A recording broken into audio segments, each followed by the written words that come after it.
In this video, I answer a question from a massage therapist who is considering taking on a client diagnosed with a torn labrum in the shoulder and wants to figure out whether they would even be able to help them. For those of you who don't know me, my name is Dr. Matt Maggio, and I am a non surgical expert in chronic pain treatment.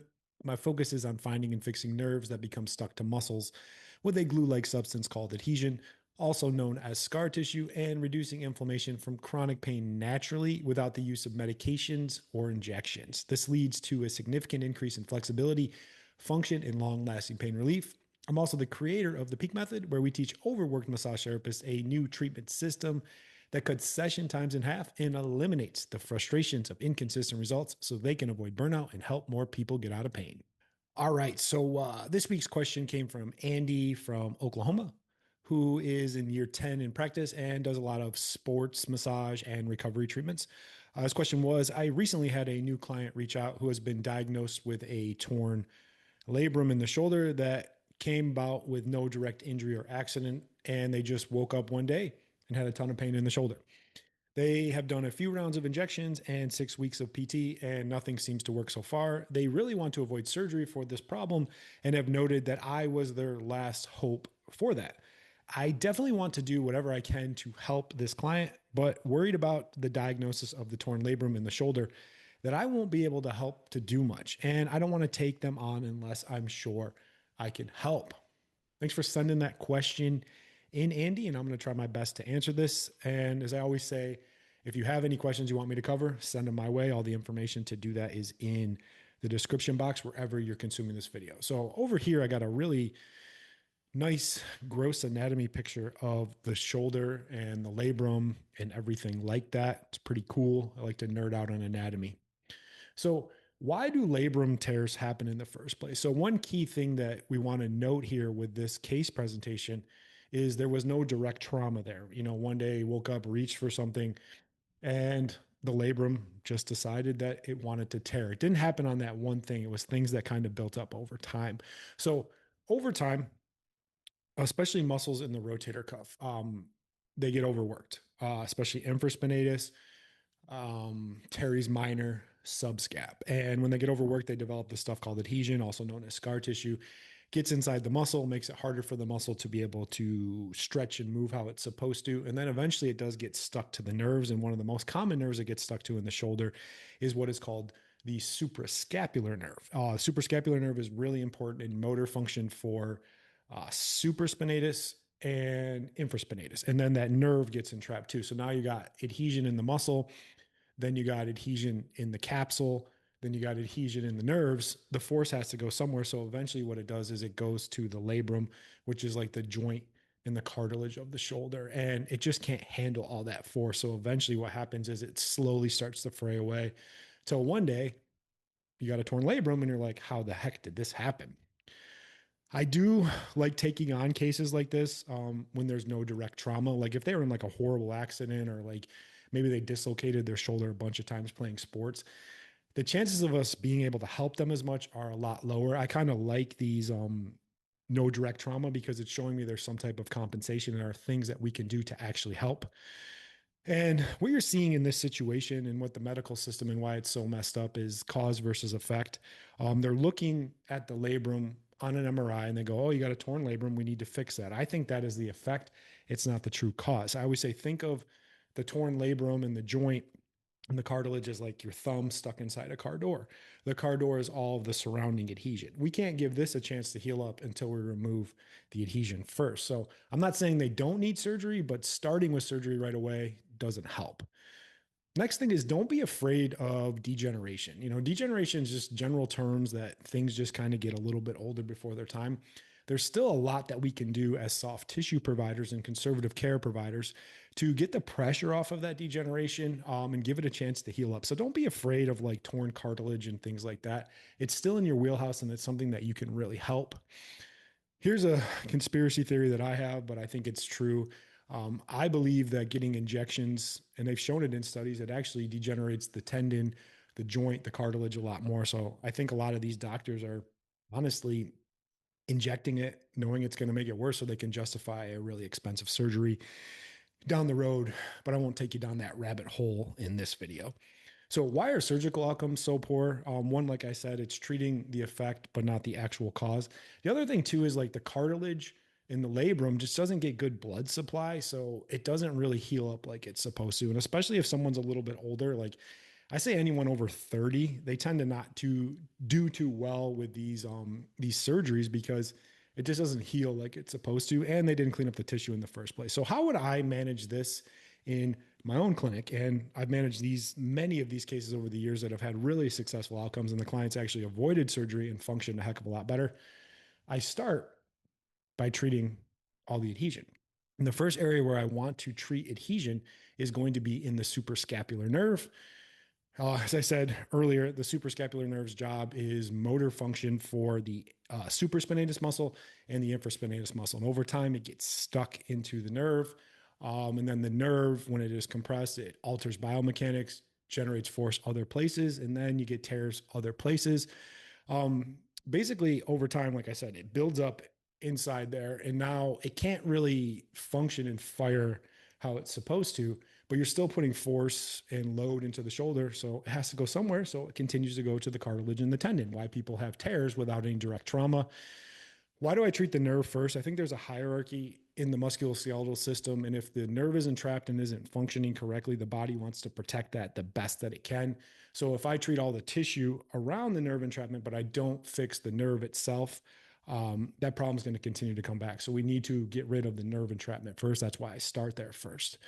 Next is proper treatment process. So a lot of times when people are treating this area, they they get too much depth and not enough tension.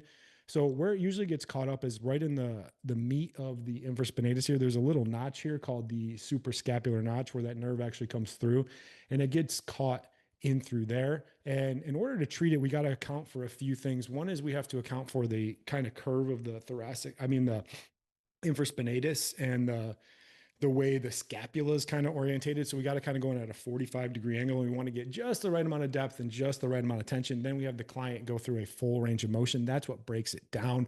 A lot of times when people encounter this, they think it's a trigger point, but it's not. It's actually a nerve entrapment. And if you're just putting pressure on it, but no tension, you're not actually going to break it down. Next thing I like to treat is actually the shoulder capsule. The shoulder capsule basically kind of holds the humerus into the scapula, and a lot of times that becomes problems too as well. The function of the capsule is, anytime you're raising your arm or reaching up, it kind of holds it in place and helps anchor it in place.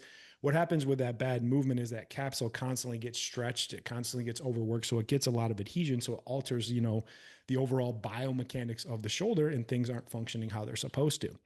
Um, I see this a lot in like overhead athletes, people that maybe sit at a desk too much, or just repetitive overuse stuff like that.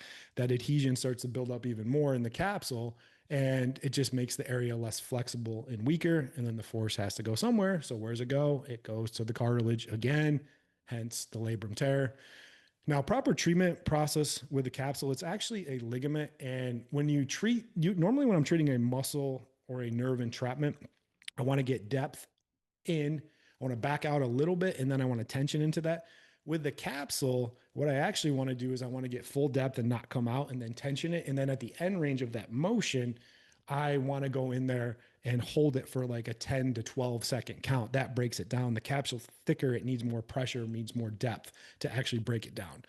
And then lastly, the muscle that I like to address in the front of the shoulder is the subscapularis. I don't treat that until I treat the other stuff first because I want to get as much range as possible, then go in and treat the subscap. So the function of the subscap, it's classically considered an internal rotator of the shoulder, but it also produces a lot of support from the front part of the shoulder as well, helps in mechanics, biomechanics, function, everything like that. And over time, like I said, when that shoulder is just beat up, so much force goes into that muscle, into that subscap, it just develops a ton of adhesion in there. Now, proper treatment process, everyone thinks they're treating subscap, but most of the time they're either out on the lat or the teres. Usually hurts like hell for the client. Um, just going in there and just jamming away at stuff. You want to be really precise, really focused, really, aware of the depth of the tissue. So it's really not that deep. So what I find is when I'm teaching people how to do this and treat this, they tend to be way too compressive in this area. It only needs about 6 to 8 ounces of pressure and then tension in the right direction as well to actually break it down. So you don't need to hammer on this area. It shouldn't hurt like hell. It should be like a hurts but good, but gradually building up that tension as you're treating it. So once we get all those muscles cleaned up, the nerve entrapments cleaned up, we restore range of motion. We need to explain to the client the idea of like load versus capacity and the importance of the healing process. I say, all right, so load is what you did, capacity is what you can take. When you had an injury, your load exceeded your capacity. So with the treatments, I'm going to be going in there and fixing your capacity so you can do more load. But in the short term, I need you to continue to do less load to let this heal, because a lot of times they're going to feel better right away. They're going to want to go do a bunch of stuff. And we got the range of motion back, but we haven't had a chance to build the strength up. So we want to kind of ease into that process. Next is we got to restore the range of motion first. And that, like I said, comes from fixing the adhesion in the nerves. We don't, everyone's like, oh, it's tight, stretch it. It's weak, strengthen it. We have to ask the question, why is it tight? Why is it weak? And then what we got to do is get as much range of motion possible as we can before we go in there and start to, build the strength back up.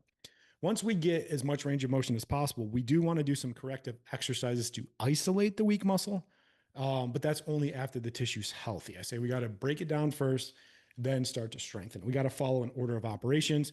Once that's good and we get those corrective exercises better, I go into like a more global type of strength to build stability and keep function. I'm really big on like overhead carries and things like that because it really isolates the shoulder, has everything kind of turned back on, and the shoulder learns how to function and move a heck of a lot better. And next thing that you need to do, and is really important, it always gets missed, is once you clean up the shoulder, you also need to address and clean up the adhesion in the thoracic spine, because they kind of go hand in hand. A lot of people forget about the thoracic spine, but with like chronic shoulder issues, I tend to see a lot of thoracic issues in as well. So we need to clean up all the adhesion in the thoracic spine, basically from like T1 to about T6, and then also strengthen that as well. So a lot of times people will just clean the shoulder, but then they don't address the thoracic spine, and this problem comes back on the back end. And once we get it in a good place, I'm a big fan of ongoing maintenance treatments where we go in, clean up a little bit of adhesion before it becomes bad again. I always tell the client the first round of the treatment is kind of like getting a cavity drilled out, and we're going to go in there and do a lot of deep and focused work. And then in between, if they're good with their load management and doing stuff, it's like brushing and flossing. And then every once in a while, they need to come in and get a deep cleaning before it becomes bad. So don't be afraid of maintenance. Don't be afraid of degeneration, but restore range, really dial in, slow down, feel the tissue. Don't get too compressive with it. And, it's a very fine and easy touch, but the precision can take you a long way. That's all I got in the video. I appreciate you watching. Any insights you might have gotten, drop them in the comment section below. I try my best to talk and engage and share information with other providers that want to do good work. You can also do me a solid and share this with other providers that might help. My goal is to just get this care and treatment to more people so we can help more people. And lastly, if you like what I'm sharing, you like what I'm doing, you can actually go download our free training modules. And in our free training modules, we actually do a full shoulder series. So you actually see me treat subscap, capsule, infraspinatus, suprascapular nerve, case management, testing, measurements, all that. So they'll really kind of put that all together. The link to download that training is wherever you're consuming this video. But I appreciate you watching, and I'll see you on the next one. Bye.